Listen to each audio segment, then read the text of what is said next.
We are presenting an off-site performance of one of Britten's church parables, a form in a way that he created. There are 3 of them, and we will be performing the burning fiery furnace. It takes the biblical story, Nebuchadnezzar and 3 young Israelites who refuse to change their name and who refuse to, in essence, deny their faith. In his ire, he orders them to go into a burning fiery furnace, which they do as testament to their faith, and they exit unharmed, a miracle from God.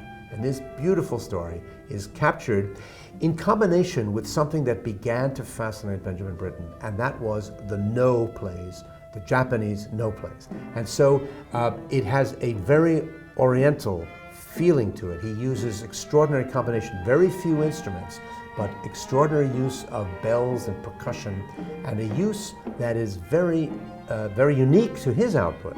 This is a great introduction to that in this hour-long, very concise, beautiful parable.